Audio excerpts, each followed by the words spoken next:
students, here I am, your alien ma'am, and I am back again with another video on the next chapter in our syllabus, that is A Visit to Cambridge by Firdaus Kanga. Why wait? Let's dive right in. Now, who is Firdaus Kanga? Firdaus Kanga, born in 1960, is an Indian writer and actor. He has written a novel, Trying to Grow, a semi-autobiographical novel set in India, and a travel book, Heaven on Wheels, about his experiences in the United Kingdom. Trying to Grow was later turned into a film. Name of the film? Sixth Happiness, for which Kanga wrote the screenplay and in which he starred. Well children, today's chapter that we are doing, that is A Visit to Cambridge, it has been taken from Heaven on Wheels. Alright, as you can see, this is the cover of the book and this is the book Trying to Grow, which was later turned into the movie Sixth Happiness. Alright, now that's about Kanga. Now, who is the other person about whom we are going to see in this chapter? Let's see. Yes, and he is none other than the famous astrophysicist Stephen Hawking, as you can see over here. Now, let's look at a slide about Stephen Hawking, shall we? One of the very famous quotes of Stephen Hawking. Look up at the stars and not down at your feet. Okay, so here is Stephen Hawking from 1942 to 2018. Well, let us look at a few pointers on Stephen Hawking. In the early 1970s, what did he do? He combined the theory of relativity with quantum theory, revealed black holes emit radiation, also known as Hawking radiation. In the year 1976, he shocked the physics world with his proposition on the radiation's removal of information from the universe. In the year 1988, he published the popular science book entitled A Brief History of Time from Big Bang to Black Holes. And in 2004, he reversed the long-established theory that black holes swallow everything in their path. Okay, so now, without further delay, let us see what was that common point between Firdaus Kanga and Stephen Hawking. Well, what is it? This is the story of a meeting between two extraordinary people, both of them disabled or differently abled. One of them, the famous Firdaus Kanga, and the other one, Stephen Hawking. Alright? And what is the common point between them? As you can see over here, the wheelchair. Okay? So now, without any further delay, let's begin with the chapter, A Visit to Cambridge.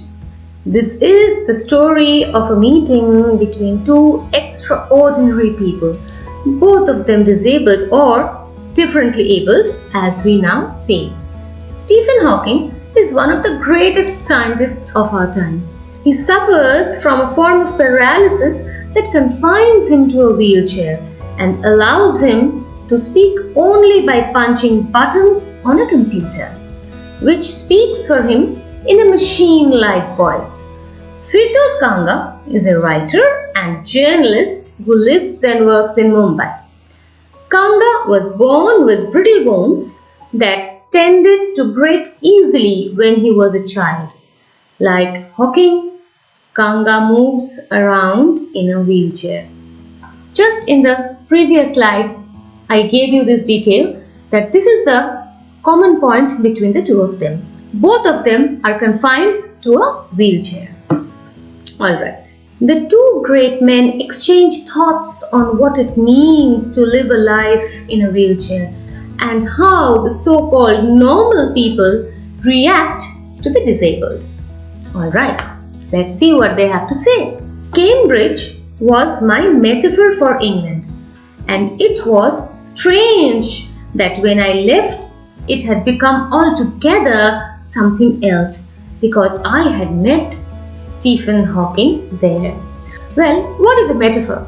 A metaphor is a figure of speech that directly refers to one thing by mentioning another. So, Cambridge was my metaphor for England. So, for Firdaus Kanga, Cambridge stood for England. But when he left England, he left as a completely different person. Why? Over here he is saying something else because I had met Stephen Hawking there. He went there, whatever other places he went, but after meeting Stephen Hawking, his entire view towards life had changed. How? Let's see. It was on a walking tour through Cambridge that the guide mentioned Stephen Hawking. Poor man who is quite disabled now, though he is a worthy successor to Isaac Newton, whose chair he has taken at the university. So you see, Isaac Newton's position was later taken by Stephen Hawking, the great Stephen Hawking. And see how the guide talks about him. Poor man.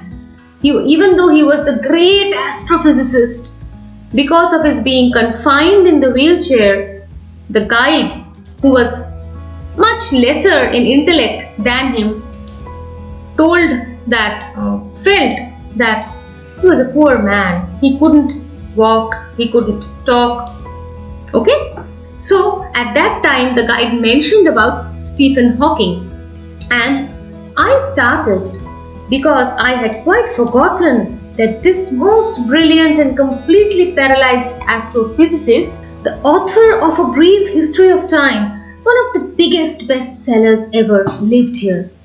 When the walking tour was done, I rushed to a phone booth and, almost tearing the cord so it could reach me outside, phoned Stephen Hawking's house. That is, he was himself on a wheelchair, so he could not enter the phone booth. He had to call from outside. So he grabbed the phone from outside the booth and pulled out the receiver, so much so that the cord could even tear. He didn't bother. He didn't mind. Let the cord tear away. At that point of time, all he needed to do was call Stephen Hawking's home. There was his assistant on the line, and I told him I had come in a wheelchair from India. Perhaps he thought I had propelled myself all the way to write about my travels in Britain. I had to see Professor Hawking. Even 10 minutes would do. Half an hour, he said, from 3:30 to 4. Children, over here, the timings are given. Please be careful. Learn them for your MCQs and short questions. Well, let us go back over here. The question could be, who was on the phone when he called Stephen Hawking's home? His assistant. Alright?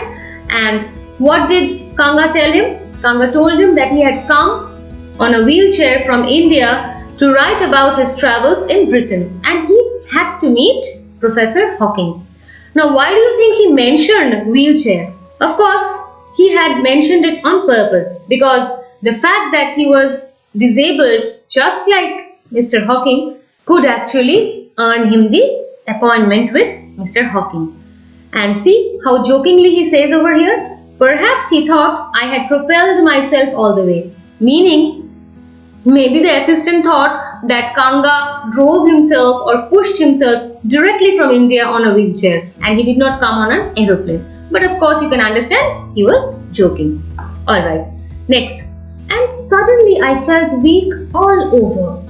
Growing up disabled, you get fed up with people asking you to be brave. As if you have a courage account on which you are too lazy to draw a check. What does this mean? It means that the moment he got the appointment, he felt very nervous. Weak all over means felt very nervous. Growing up disabled, you get fed up with people asking you to be brave.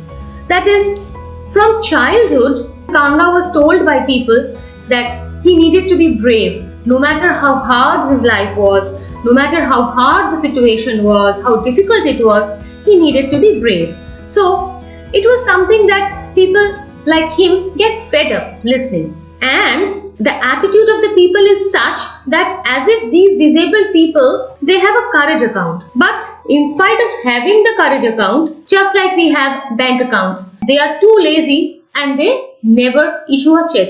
That is, they know that they are supposed to be courageous. They have all the courage, but they are just very, very lazy and they don't show the courage. That is actually not the case. Whatever they feel every day is very, very difficult. So even though people tell them be courageous, be brave, it is not that easy. It is much easier said than done. The only thing that makes you stronger is seeing somebody like you achieving something huge. That is, for people like Kanga who are on a wheelchair, if someone else who is also on a wheelchair, just like Hawking, does something great, just like Hawking, then that gives the courage. Not some people continuously telling them be courageous, be brave. Those empty remarks and praises don't bring any good. Rather, examples such as Stephen Hawking make them feel courageous. Then you know how much is possible and you reach out further than you ever thought you could. Then they can challenge their own limits. They can believe in themselves. Why? Because a person just like me, if he can do it, of course, I can also do it. From there, the confidence grows. And what they can do is they reach out further. That is, they believe in themselves much, much more and they want to do much, much more than they ever thought they could. Alright, let's move on. I haven't been brave, said his disembodied computer voice the next afternoon. I've had no choice. Who says this? I haven't been brave? Questions for you. Remember, children, from reference to the context questions. I haven't been brave. Name the speaker. The speaker is Stephen Hawking. Said his disembodied voice. Disembodied means disintegrated, fragmented voice. And why is it so? Because it is not his voice. It is a computer voice. And when did he say this? When did they meet? Next afternoon. I've had no choice. Hawking says that he had no choice. Surely, I wanted to say, living creatively with the reality of his disintegrating body was a choice. What is the meaning that Kanga tries to say in this? Of course, you don't have a choice. You are living in this way. That is, disintegrating body. Your body is in a fragmented way. You cannot move your body. Nothing can be moved. Only tip of the finger can be moved, and yet you choose to live creatively. So of course it is your choice. But he did not say that, and he kept quiet. But I kept quiet because I felt guilty every time I spoke to him, forcing him to respond. Why did he feel guilty? Because every time Kanga spoke, Stephen Hawking had to respond, and the way he responds, it is not just like you and me, hey, hi, hello. He had to punch buttons and then the voice would come. So making him speak, he felt bad. That is, making him work with his tip of the finger. There he was, tapping at this little switch in his hand, trying to find words on his computer with the only bit of movement left to him. Okay? His long pale fingers. Every so often his eyes would shut in frustrated exhaustion. Exhaustion means becoming very, very tired. He could move his eyelids. So every now and often he would become very, very tired and shut his eyelids. And sitting opposite him, I could feel his anguish. Anguish? The pain. Of what? The mind buoyant with thoughts that came out in frozen phrases and sentences, stiff as corpses. What does this mean? It means mind so vibrant, so lively, so creative, so beautiful. And how is the expression coming out?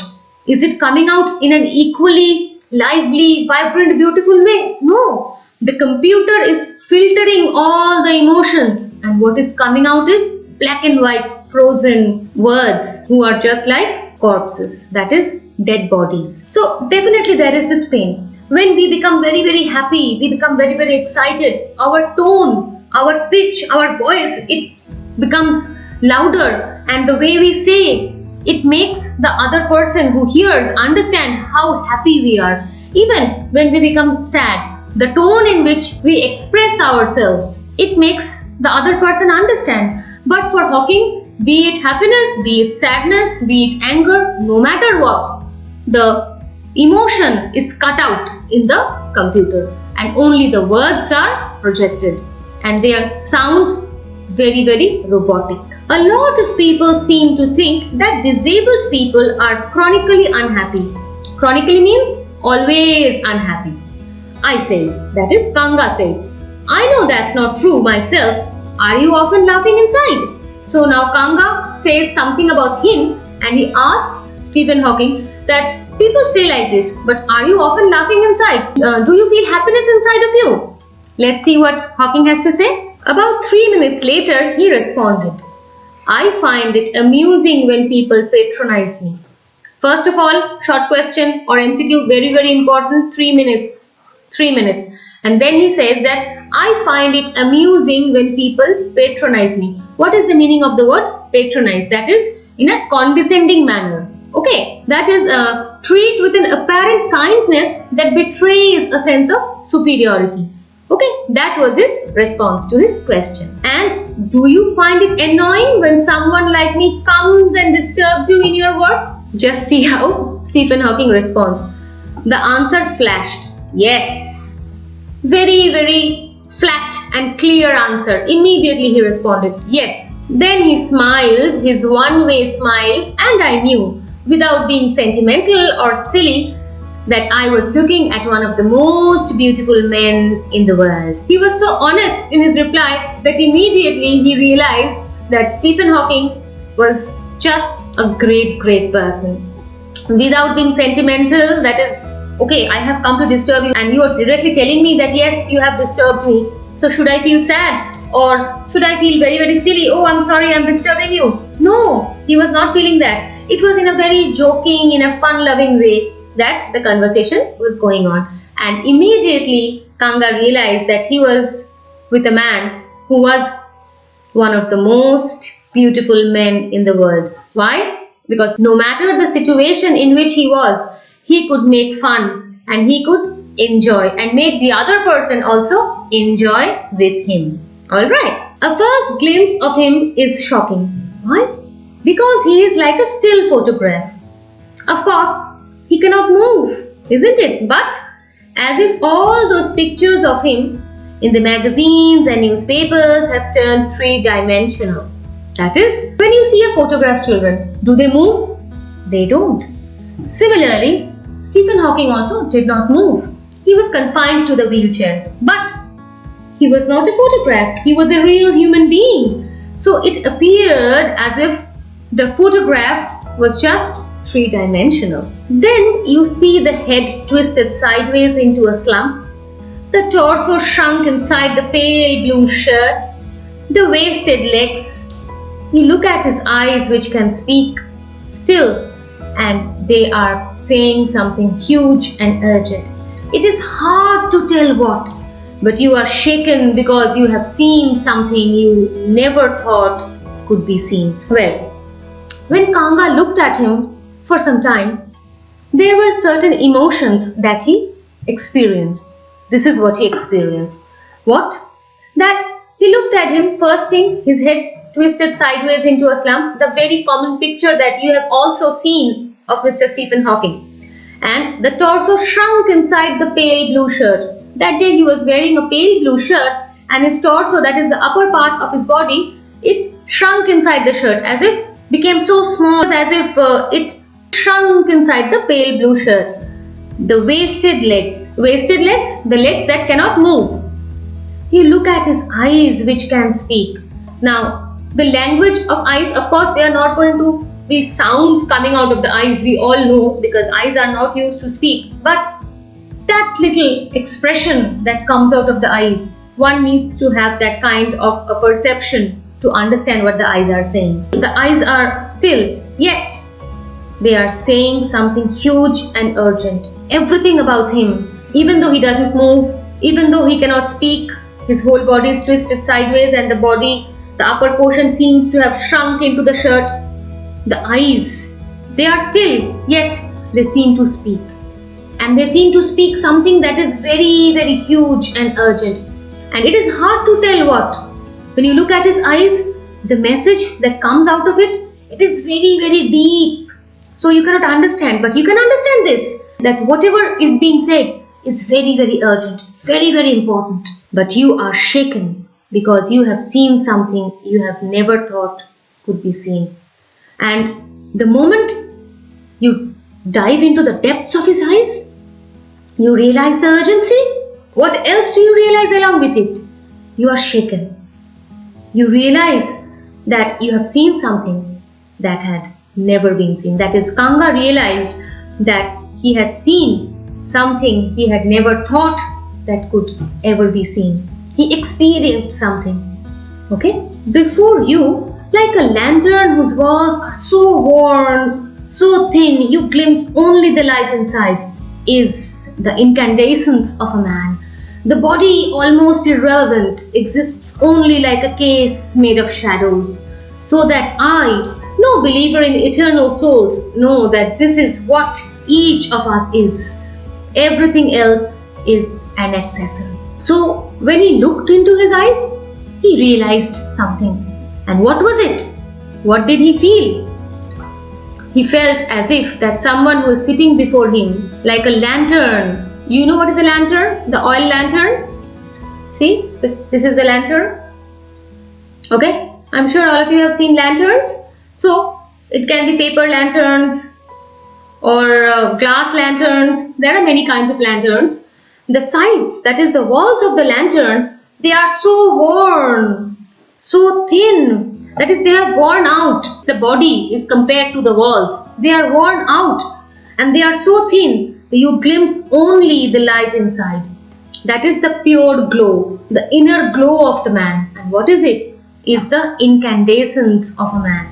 That is the inner glow, the purity, the pure genius that is there inside the soul of the man. That can be observed, that can be seen. The body, almost irrelevant. That is the walls, just like a lantern. The glow is the actual thing. The walls, that is the body of Stephen Hawking, is almost irrelevant. Why? It exists only like a case made of shadows. It is there. For the lantern to keep on glowing, it is there. But it has no purpose as such. And how is it? So that I, no believer in eternal souls, a person like Kanga who doesn't believe in eternity and souls and that the souls will be there forever and all, he also knows that this is what is each of us is. That the body is irrelevant. And for a person like him who is not a believer in the eternity of souls, what does he know? He knows that this is what each of us is. Everything else is an accessory. All the hands, the legs, everything else that for us is very, very important. For them, it is an accessory. What is the most important part is the inner glow, the purity of the soul. That is what is the most important thing. Alright, let's move on. What do you think is the best thing about being disabled? I had asked him earlier. That is, Kanga had asked Mr. Hawking earlier. I don't think there is anything good about being disabled. That was his reply. I think, I said.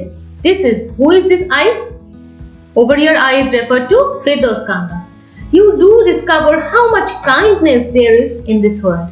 So Kanga said that by being disabled, he discovered how much kindness there was in the world. He experienced it. Alright. Yes, he said. Over here he is Stephen Hawking. It was a disadvantage of his voice synthesizer that it could convey no inflection. What is inflection? The rise and fall of the voice in speaking. When I am speaking, just see that I am speaking now. Sometimes my voice is going up, sometimes it's coming down. With the emotion, with what I am trying to say, it is fluctuating. But for him, it is all the same. Okay?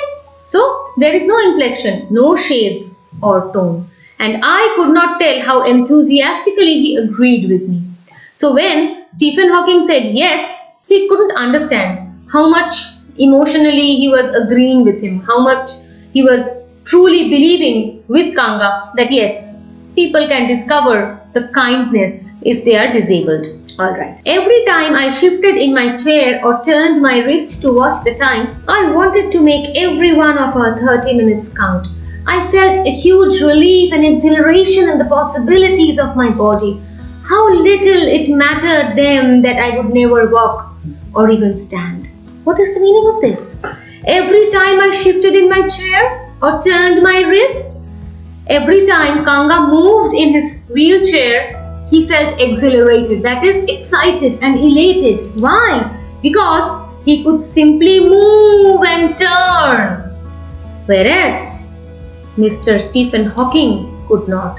So I felt a huge relief and exhilaration in the possibilities of my body. What are the possibilities of his body? He cannot walk, he cannot run, yet he felt relieved and exhilarated. Yes, I can move my hands. I can turn my body from this side to that side, which again was not a possibility at all for Mr. Hawking. So for him at that moment, it didn't matter at all whether he could walk or even stand. Walking, standing, it didn't matter. The man in front of me, the greatest of greatest astrophysicist, Mr. Hawking, he cannot move at all, yet he's so great. He has achieved so much. In comparison to him, sitting over here, Kanga realized that he can move his body from this side to that side. He didn't need to walk. He didn't need to go away on runs. All he needed was to have that courage, like Mr. Hawking, to conquer his own world. Alright, let's move on. I told him how he had been an inspiration beyond cliche for me and surely for others. Did that thought help him? What is the meaning of the word cliche? Phrase or idea used so often that it loses its meaning, that it loses its value, its importance. Stephen Hawking had been hearing that he was an inspiration to all and everyone who met him. Everyone always kept on telling him that he was an inspiration. So he had been hearing it so much, so often that it had lost its value. Yes, I know I am an inspiration to all. It became something like that. No, he said, and I thought how foolish I was to ask. When your body is a claustrophobic room and the walls are growing narrower day by day, it doesn't do much good to know that there are people outside smiling with admiration to see you breathing still. When he said that the fact that you are a great inspiration to me and the fact that you are a great inspiration to everybody outside, does that thought help you? He was like, no. He was very clear and he said it no. And immediately what did Kanga think? He felt foolish. Why? Because a person whose body was like a claustrophobic room. Claustrophobia? What is it? Very small and suffocating. That is, his body was suffocating him. He couldn't move. Children, imagine for 2 minutes that you are sitting, but you cannot move your fingers, you cannot move your hands, you cannot move your legs, you cannot move your body. And you will not be able to tolerate it for a long time. And this man has been doing it for years and years on end, knowing that that is what he has to go on doing until his last breath. So of course, for a person like him who felt suffocated, it doesn't do much good to know that there are people outside smiling with admiration to see that he was still breathing. Okay, but Stephen Hawking is not like any and every disabled person. Many people who have become disabled, he was not disabled from before, he was not disabled from birth, he became disabled. So it was very normal for him to fall into severe depression, severe melancholia. But no, he chose his path wisely. He remained positive and he conquered the world. Alright, is there any advice you can give disabled people? Something that might help make life better? He wanted to ask a general question now. They should concentrate on what they are good at. I think things like the disabled Olympics are a waste of time. Well, this was his suggestion and he gave his response that Olympics for the disabled people and things like this are a waste of time. People should not go on trying different things, trying to prove to others that they can do it. But disabled people should do what they are good at. what they enjoy to do. Rather than trying to prove to the world, they should try to prove to themselves. I know what you mean. I remembered the years I'd spent trying to play a Spanish guitar considerably larger than I was, and how gleefully I had unstringed it one night. Immediately, Kanga could relate to what Mr. Hawking was saying, and he shares his own experience about the Spanish guitar. That is, he spent years and years trying to learn the Spanish guitar, which was considerably big, which was a big guitar, and Kanga was confined to the wheelchair and it was difficult for him to hold the guitar, especially because he had brittle bones. But he tried and tried. But finally one day what happened? He had unstringed it one night, and how did he feel? Very happy. How gleefully I had unstringed it one night. So he could immediately understand what Stephen Hawking was trying to say. Alright, let's move on. The half hour was up. I think I've annoyed you enough, I said, grinning. Thank you for... And he couldn't finish. Immediately, before he could finish, Stephen Hawking said, stay, I'll waited. Have some tea. I can show you the garden. So now you see that after having this very general interview type of a session, Stephen Hawking wanted to have some good time with him. Wanted to talk to him just like a friend. So what did he say over here? The half hour was up.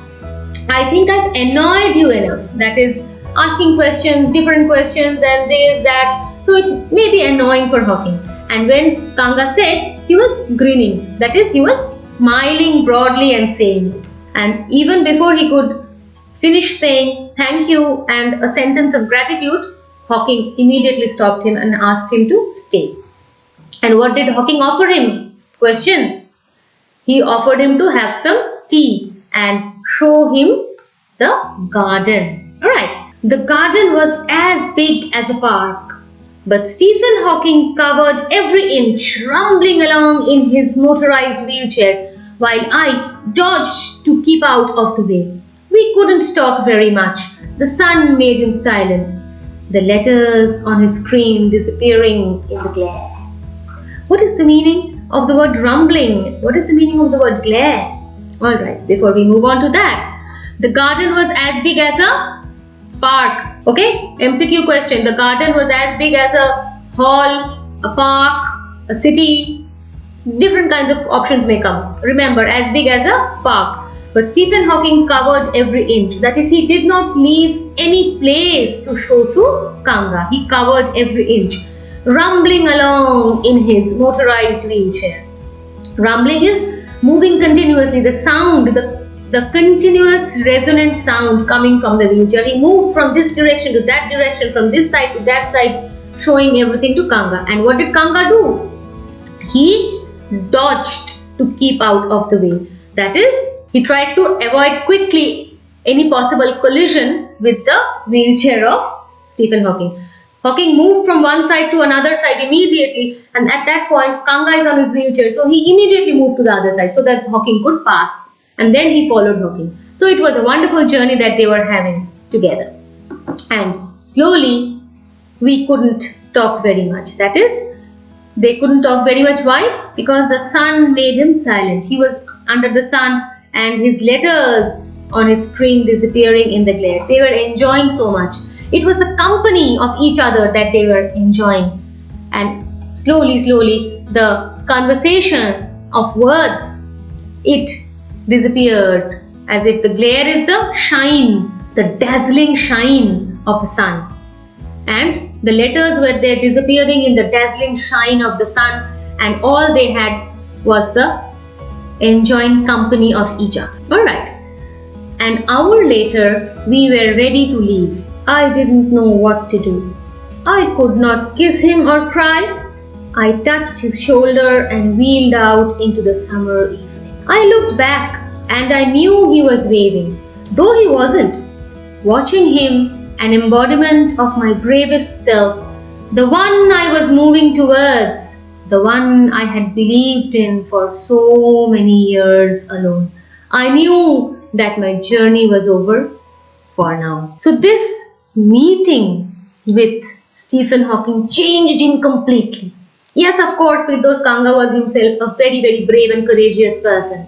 That is why he became who he was. But after this meeting, many things changed. Okay, now let's come to this paragraph. When was Kanga ready to leave? An hour later. So not 30 minutes, but he stayed there for an hour. And when he was leaving, he felt very, very emotional. He could not kiss him or cry.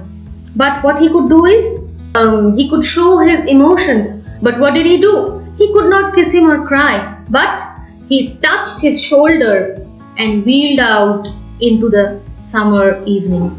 That is, the warmth that he felt from Stephen Hawking, that made him very, very emotional.